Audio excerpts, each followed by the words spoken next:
Welcome to Become an Idol. This is episode 18, Basics of Instructional Design with an Idol mentor, Nyla Spooner.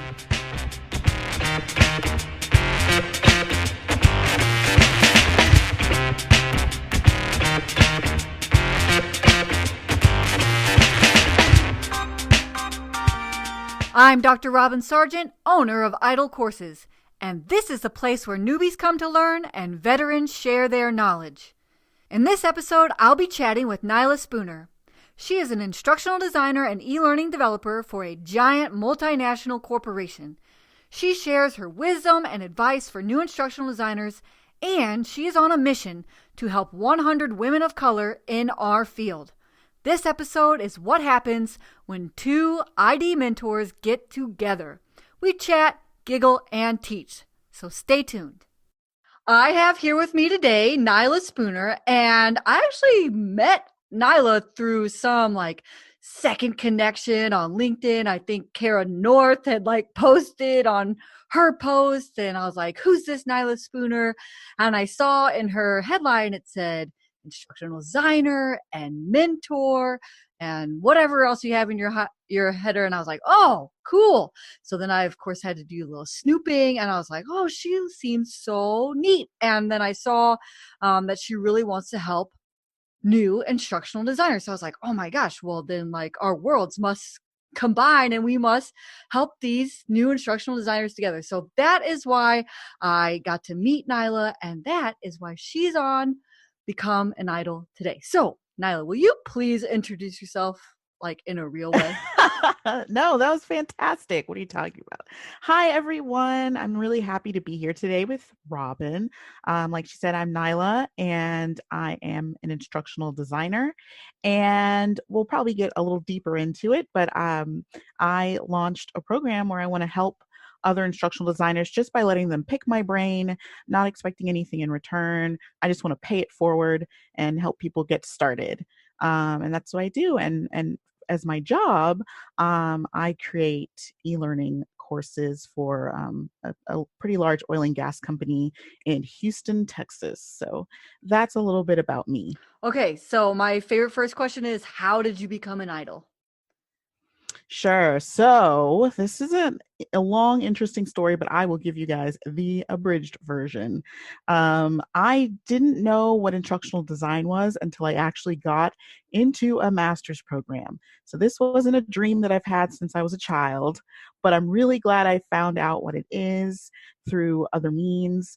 I just had to take an instructional design course in the program I was in, which initially was to be in organization development. And I took this course, and it hurt my brain in a way that it challenged me in a way I hadn't been challenged in a long time. And I was like, this is really interesting. I want to learn everything there is about this. And then after that, I had to take an e-learning course, and it combined all my favorite things: design, PowerPoint making, which it's way more than that. But as someone new, this is what I could connect it to. And ever since then, I just fell in love with instructional design and e-learning. So that's how I became an idol. Yeah, but how'd you actually land your first job? Oh, sure. So the thing I really try to stress to people, and what we're doing here, is just building connections. So you can have everything perfect, your portfolio, your resume, but if you're not really working on your network, connecting with people, then it's just too easy to get lost out there. And I really was lost in the mire trying to find the right position. But I made sure and made a declaration to one of my professors that I was actively looking for an instructional design position. And so, because I was then on her radar, she has connections in companies, and she went ahead and recommended I interview. And so I was ready with, an example of my work and a tight resume, and I was hired for a contract position, and then I was offered a permanent position. Now, when you created your sample, did you just create a sample so that you'd have one when you got the Yep. So opportunity? I just I had only worked on proprietary stuff before, so I couldn't really share it. So what I did was I just kind of scoured the internet for some inspiration, and I found a barista training guide online. And it was just like an outline, a Word document. And so I converted it into a storyline file. And that's what I showed them in the interview. Ooh, fun. And did the job Yeah. you got have anything to do with teaching people to be a barista? Not at all. Not at all. The exact opposite. Now I'm designing courses for like engineers, but I needed to be able to show them that I had command over the authoring tool. So at that point, the content didn't matter, but I needed to show that I could break down content and create, interactivity and experiential learning in an online course or a web-based course. Okay, so when I first introduced you and you introduced yourself, you said that part of your goal is to help instructional designers pay it forward. And I specifically read, and I don't know if you mentioned this or not, but you want to help 100 instructional designers. But specifically, who are these 100 instructional designers and how do you Yeah. help? Sure. So people hear that number and they're like, "Whoa, what are you doing?" But I know it sounds big, but I want to at least have conversations with people who are interested in getting into instructional design but aren't 100% sure how to do that or even what it entails. But they've heard something about it that piques their interest. So my goal is to help 100 women of color, and also I'm helping anybody that asks for it. But my goal is 100 women of color enter the learning and development space, because I think it's not a career option that I heard about, that other people like me who I'm not sure that they're familiar with it, and it's a job opportunity that opens you up to a lot of industries, and I think it's something that we need to share that is an option to people, and that's what I want to do. What I offer is anything from a one-off conversation to, you know, uh, constant meetings in which we meet maybe once or twice a month to talk about what you need to do next. I'm helping people who are currently employed and people who are looking for their first instructional design position. And I just started this in August. And since then, I've spoken to about 30 people who are in all different points in their journey. And I'm just looking forward to continue to do that so I can meet my goal. So when we first met and we were talking about our experiences helping people become instructional designers, one of the things that came up was that some people who even come to us, or especially you, they don't even know what instructional design is. And I realized in my entire podcast, I have never explained the fundamentals of instructional design. I just like took that as a gimme. Like, okay, if you found this podcast, you must have like searched instructional design. So Right. I would just like you to really kind of share, well, like the fundamentals, like what is instructional design? How's it Hmm. work? Yeah. So for me, like what I learned in school is that it's the development, the systematic development of instruction. So that is what I learned in my grad program, right? So it's the design of instructional materials, modules, or lessons. And that is what I came out of that program understanding it to be. Now, in as I continue my education, continuous learning, I've seen that people are defining it in many different ways. But what's most important to me is that it's about the science of learning, and curriculum design. And so, without that understanding, that theoretical understanding of the science of learning, I cannot do appropriate instructional design. It's the entire process of analyzing learning and the goals and objectives that need to be reached, through the system that you're designing. Yeah. Yeah. I love that too. I mean, it is you're right. You don't have a process or a system if there's no Yeah. learning science behind it. Otherwise, you are just like going through motions without any kind of information about what makes it Right. effective. Right. I just read this I don't want to call it an article. It's more like a declaration by David Merrill, that I think if you're looking for definitions of instructional design, it would be a really good piece of work to read, because he kind of explains the science of instruction, and then instructional technology, and like how instructional design fits into that as a whole. And I'm not saying you have to agree with everything that he's saying in that piece of work, but it's just an interesting take on it. And I do think you'll see definitions continue to evolve, but there should always be like a core definition that we stick to, right? And I think that is important to define. Right. And so an instructional designer would be someone who is both understands and employs the use Hmm. of learning science in the systematic process of creating instruction. I just made that up Exactly. based on. It was great. Succinct, easy to follow. I love it. So, all right. So, whoops. I got kind of lost in the instructional design and how it works. And then I was like, oh, okay. But I want to go back to, all right. So, the real reason, of course, why you're here is because I want to like go through your process. So what is your process to help people? So say somebody gets on the phone with you, what's kind of like the first things that you do? What do you guys talk about? How's that? Sure. Yeah. So that's a great question, by the way. No one's really asked me that yet, but except for when I am actually starting the process with people. But beforehand, they don't ask me that. So what I'm doing so far, and this is still elastic and evolving as um, people give me feedback. And also, I do tailor things to what the individual needs. But I always start with a discovery call. So it's just a really informal chat where I get an idea of who you are, what your understanding of instructional design is, and what your goals are, um, in terms of what help you need. What are you trying to achieve? And that's just a really conversational 30-45 minute call. People give me their life story. I've met so many interesting people. I had a really great call today about someone who just is going after what they want, and I love that.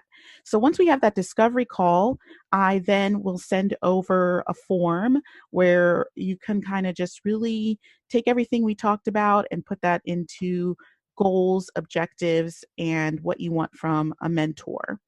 And if it's just really casual conversations every few months, that's totally fine. If you need someone to help you build out your portfolio, like really hold your hand and help you upload something online or get a domain name, let's do that. And if you just need someone to cry to at the end of the day because your instructional design course is blowing your mind, I'm open to that too. So it's really about what you need out of the conversation. Do you have any kind of boundaries or parameters on time or Hmm. any of those kinds of things? Yeah, so I do define like what we'll be doing depending on what you want out of that. Oh, well, when you say time, do you mean individual conversations or like the length of each relationship that we have, Well, I like imagine the that your mentorship? relationship could go on Right. if you enjoy it as much as they do. And, Hmm. and but I would imagine like you can't spend all day on the phone. You have like a real nine to Oh, yeah, five and a real I life. And do. so, Yeah, so what I've done is I've set up, I've used different tools to help me um, create specific times to talk to people. And then, depending on what you need, I'll give you at most 3 hours, as short as 30 minutes. So, a 3 hour call I've done with somebody where I'm like, okay, today we are going to build at least an outline for your portfolio. We're going to buy your domain name and you're going to have a portfolio by the end of this call. So that's the longest. And that's like a Saturday morning. We'll get up and we'll talk and we'll spend those 3 hours and build that out. Um, and then if you just need to ask me some quick questions about instructional design or, something about what I've done, then we can do a 30 to 45-minute call. You have spent 3 hours on a Saturday morning? Mm-hmm. Yeah. Yeah. Somebody, and it was my idea, and I just don't think that I could break it up over several meetings, or I could get you started to, and have a really solid product to walk away from in just 3 hours, and with that person, their portfolio isn't finished, but they have way more than they did before the call. And so that's something tangible they can walk away from. Now, I do know, right now it's very manageable because I'm at the beginning of this. And that's a reason why I spread this out over years, um, because I know I can't offer that to everybody all the time, but I have the time now. And it was just really great to have a product at the end of that conversation that they could walk away with. Oh my gosh, you're about to get a million phone calls and you're really going to have to figure out what your process is going to be. Yeah, and that's fine. And a big thing I've already learned is I know my boundaries. So I know how to say, you know what, I can't take on anyone else right now. So like I just talked about this with Alexander Salas. I was like, you know, if it comes to the point where I can't take anybody else on for that year, then I'm just gonna have to close it down and say that I've reached my limit for the year. And I think people will understand that. And that's why I'm spreading it out. Not everybody is going to need that kind of one-on-one, and not everybody is dedicated enough to even, stick with that kind of one-on-one. There's people who are like, I really, really want your help, but I'll only hear from them once, and I'll reach out to them, but I just won't hear from them again. So, mentorship is different for different people, and I'm just open to this right now.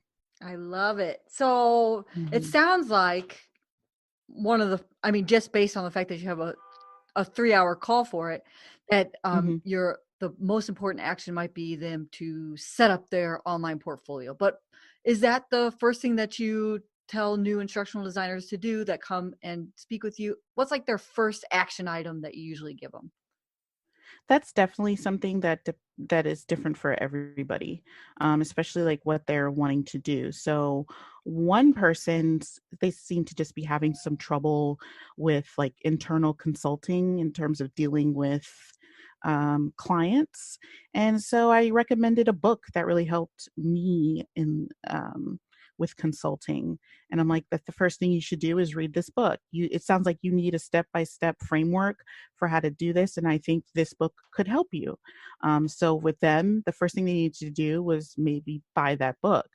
The person who needed a portfolio is actively looking for a job in e-learning and has examples, but has nowhere to easily show them.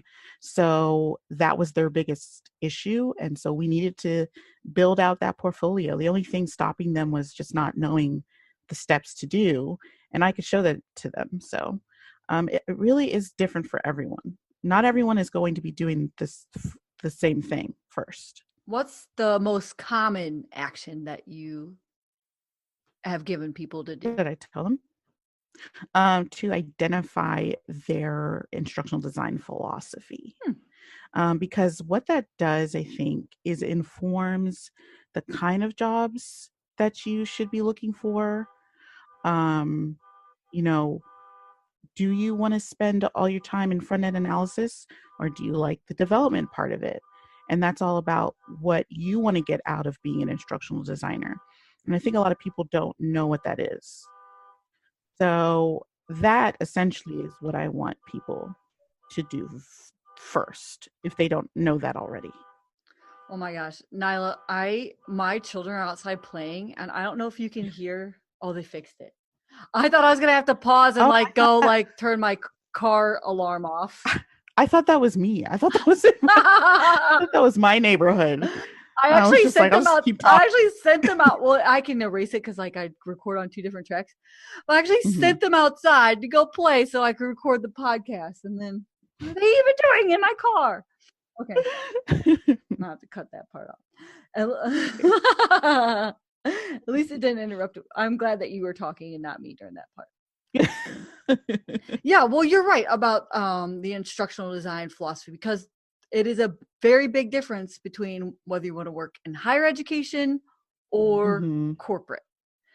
Right. Yeah, and the kinds of Yeah. things you want to do. And so it's like if you don't, and a lot of people I talk to, I think it's good that we define instructional design, um, because a lot of people I talk to, it sounds like, you know, they may just want to be a facilitator, but they think that they have to know. I mean, it doesn't ever hurt to know storyline and Camtasia and all that, but um, they'll tell me that they're learning it, and then they're like, I don't even really like creating e-learning. I'm like, well, maybe you shouldn't. Don't look for jobs where 90% of your work is going to be e-learning development. You know, so I think really knowing what you want and your philosophy behind who you want to be as an instructional designer is important. Right. Yeah, and I think some do get. I had a person today that I was on the phone call with, and I think she was confusing. Well, I know she was. She was confusing trainer with Hmm. instructional designer, like the person in front of the Right. class. Right. Yeah, and like I work with, I've had to explain the SME who might also be the trainer versus somebody who's an instructional designer helping them create curriculum. Um, and it's not helpful that companies are creating all these job titles that are vastly different from place to place. So it can be really hard at first to understand, okay, what do I want to be? What does this title mean in this job description? What will my responsibilities really be? And is that what I want to do? What was it? Is it just me, or did I see you have some kind of blog article or something about the different like terms for instructional Um, designer? Did you well, like that? I don't know. Have I? I've done so many. Oh, this is terrible because now even I'm like, I don't know. Do I have a post like that? I do have one that explains like what a learning experience designer is and like why I decided to start using that. Um, but I mean, there's lots of blog posts out like that, and it's terrible that I can't remember if I wrote one. But I was just spitting those out for a while. Um, but you know, knowing being able to decipher what is what, it just comes down to like well, first you got to understand what all the options are, but then really reading those job descriptions is what is going to save you from heartache once you get into that role, right? I know you work so hard to get a job. It would be, or even just to get to the interview. It'd be awful to like Right. get to the interview and they tell you about it, and you're just like, oh, Right. that's not really what I wanted. Yeah, because I think if I had you know been in that position and then found out I was not doing any kind of e-learning at this point, I'd be kind of sad. But now I do mostly e-learning, which I love. I would like to do some more just pure instructional design. And that's something that I spoke to my my manager about, and she's working with me to make that happen. So even if you do end up in a job and you're like, I'm just doing coordination, or I'm not doing enough of this and I'd rather be doing that. I think it's really good to be open to discuss that with your manager, especially if it's a job where they don't want to lose you. So say, hey, I enjoy what I'm doing now, but I'd also like to be doing this. And that's just some initiative that everybody loves. So, Absolutely. And so you've had at least 30 people take you up on your phone call offer. So yeah. you either have advice you give all the time because you need to, or you have like your favorite piece of advice that, makes the light bulbs turn on. What is that? Oh, my favorite piece of advice. I think I already said it, but so I need a new piece. Well, your instructional design philosophy, I always tell them that. Because like I said, if you don't know that, then where can you go from there? And then next, it's just in general, not even specifically about instructional design, but really having to push past your fears that keep you from putting yourself out there. Because there are a lot of people now vying for instructional design jobs. And a lot of people see me on LinkedIn and they're like, you post a lot. How do you get ideas and all that? I'm like, I'm not necessarily saying anything too different. And I'm not anyone super special or anything like that. I'm just willing to share my story and not let the fear stop me from that. And I think that's really something that I find myself telling people a lot, because they are asking for ways to stand out. And it sounds like some of them do want to share their story or create content, but they're kind of frozen behind that fear of judgment because it has to do with your career. And I'm really trying to implore people to sit with that fear, but also push past it and just get it done. Go ahead and make that post, write that article, create that portfolio item, and share it with people, because that's how you're going to get noticed. And if you just stay where you're comfortable, you're not going to expand. You're not going to get to that next level. Right. And, especially on LinkedIn or any of those social media platforms, if you don't like show up in some way, it's like even more difficult to just even like talk to your network, right? Yeah. Just let them know Yeah. that you're interested in becoming an instructional designer. And I know exactly what you're talking about. I have teachers in the academy and they even talk about the imposter syndrome and they even label it as such. Oh, yeah. And they say like, well, how am I going to start like writing I'm an instructional designer on my LinkedIn profile and Mm-hmm. things like that, and how am I going to put that on my resume?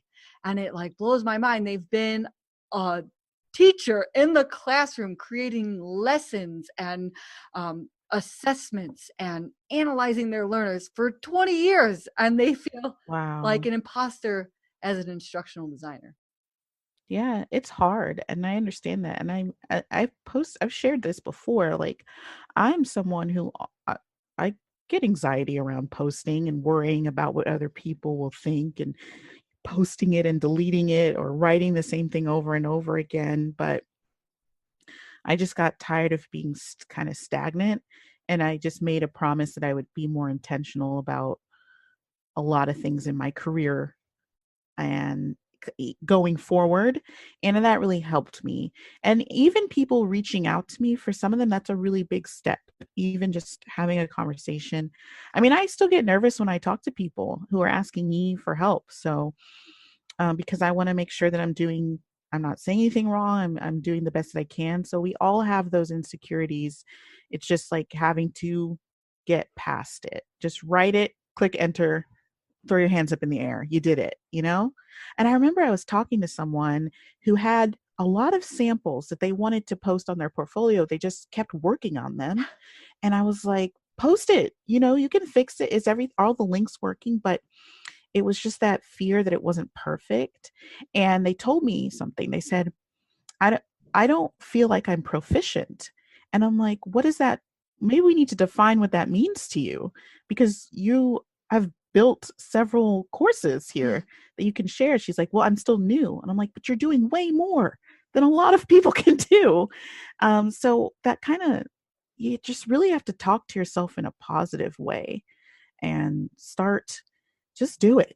Just do it. Just do it. I Yeah. mean, absolutely. I mean, I'm like, I think I would talk to you about how I'm so glad that you can't find any of my old portfolios. Yeah. Yeah. I feel that. I totally understand But that. I still you just have to do it. And then like, eventually you just cover it up with the good stuff later. Don't even worry about it. Right. And I think people are also afraid of not, I guess, being embarrassed or making a mistake. And it's like, if somebody tells me, hey, maybe you should do this instead, I'll be like, oh my gosh, thank you for helping me with that. Now I can fix it. Just taking that point of view instead of being embarrassed. Like, we all mess up. And it's okay. Especially if you build a network that's solid that wants to help you. And it's so important too, especially if you go into like an e-learning instructional design role, because I Mm-hmm. think like 50% of our job is getting feedback and implementing it. Like it's from the Right. subject matter experts, from your clients, from your learners. And at first, I remember I used to take that stuff personally. But now it's like all feedback is a gift, no matter how it's wrapped. And that, I Right. mean, just go ahead and get used to like, Yeah. like be open and ready for feedback, because just like you said, it's how we get better. It's nothing to fear, and you are practicing a very important skill for instructional design. Yeah. Yeah. And I know, I mean, it still can be prickly to your Sure. feelings, but just listening to the message is important. And then, you always have the choice to listen or not listen to it. It's your decision. You also have to be like discerning about when to turn off the feedback. Because I've also talked to people who are paralyzed because they're getting a lot of different information from different people and they don't know what to listen to. And I'm like, well, you can't totally ignore your own voice. It shouldn't be negative, though, is my point.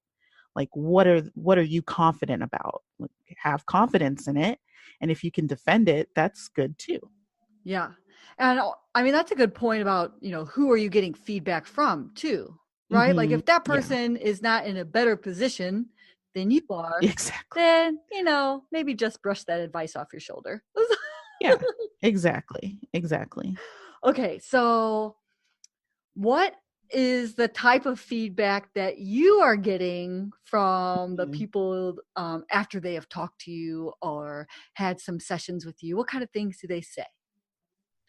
So I've had some people who are just really. I do live streams occasionally where I just walk through like something that I figured out in storyline, um, so people can see my process. And so I get really good feedback from those people who are new. I show them things that maybe they wouldn't learn in a normal tutorial, where they're just learning the basics of the software. And those I get really good feedback on. They maybe learn something that can make them stand out when they're developing demos. Where do you host your live And streams? then, Sorry to interrupt you. did you say No, when? where? Oh, where? I do them, I just do them on Zoom and I post a link and people can join me. And then I send out replay to my mailing list if they miss it. If they miss it. But yeah, I just use Zoom. Oh, excellent. Yeah. And I am eventually going to post those replays on YouTube. I just got to make time to get them up there. But So it's not because you're that's a scared. goal. No, it's not because I'm scared. I just need time. um, I forgot what I Oh, was we're talking about saying. feedback and results. So you talked about you Oh, getting yeah. excellent feedback from your live streams, which Yeah. obviously I'm sure those are so helpful. What about from some of the Yeah. phone calls? Yeah, so people, I'm still having um conversations with people.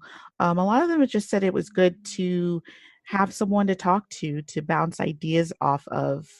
Um and just someone who was recently in a similar place is good.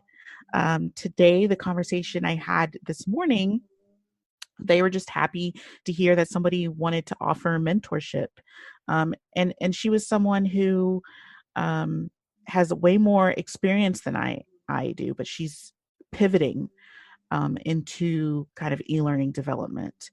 And so I felt like that was a two-way street. Like she could give me great feedback about where I am, and I could tell her about how I got to where I am right now. So that was really exciting.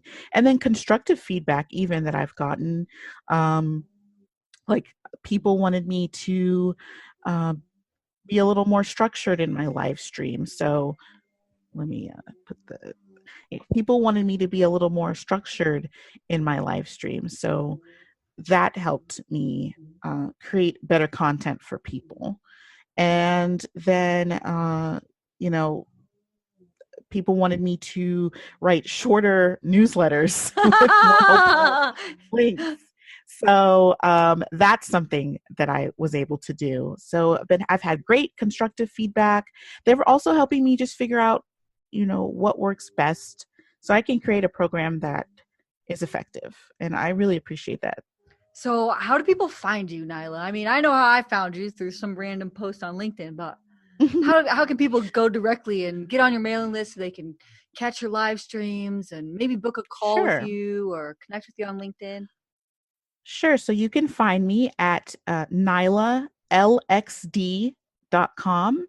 So the LXD is for Learning Experience Designer. And you can subscribe there to my mailing list and also find ways to contact me there. And also, I'm really active on LinkedIn. So just search Nyla Spooner on LinkedIn and you'll find me. I try to respond to people pretty quickly and I check it every day. So that's how most people get in contact with me. And you can always shoot me an email, nyla@nylalxd.com. That's easy. Mm-hmm. All right. So if you are at all interested in talking to Nyla, please go check out her website. Make sure to sign up for her email newsletter. And if you need some mentorship in instructional design, I think that Nyla is looking to help you, especially if you are a woman of color. So I really want Nyla to reach her 100 goal before she ever expected to. And so in that note, what is your best and final piece of advice for someone who wants to become an idol? If you are looking to become an idol, really open up your mind to all the different avenues in which you can learn about it. Don't box yourself into one thing. You are in the business of learning, and so your number one learner should be yourself. Absorb a lot of information, but also apply a filter and have some discernment about it. But lead by example and just be a voracious learner. And I think that you'll have a lot of fun with it. I love that advice because the best instructional designers are those who are obsessed with learning. Yeah, Yeah, it's true. It's true. and some of those, that obsessiveness with learning turns out to be lots of debt for degrees that you don't need. But Yeah. It's true. But remember, if you keep looking for different avenues, you can find alternatives to that, supplemental things. But yeah, I feel you on those loans. Now, it was such a treat, such a pleasure to just speak to such a kindred spirit. And so thank you so much for coming on and sharing with the Become an Idol family. And I just look forward to staying connected with you and seeing how we can both help our people. Awesome. And thank you. You are the prototype. You have laid a foundation for all this. I really appreciate what you're doing, what you continue to do with your idol courses. And I can't wait to see what you continue to do. And yeah, our networks are similar. And I think it's just so exciting what we're both doing. So thank you so much. Thank you so much for listening. You can find the show notes for this episode at idolcourses.com. If you like this podcast and you want to become an instructional designer and online learning developer, join me in the Idol Courses Academy, where you'll learn to build all the assets you'll need to land your first job. Early access to this podcast, tutorials for how to use the e-learning authoring tools, templates for everything course building, and paid instructional design experience opportunities. Enrollment is now open and closes January 31st. So go to idolcourses.com/academy and enroll today. I will see you inside.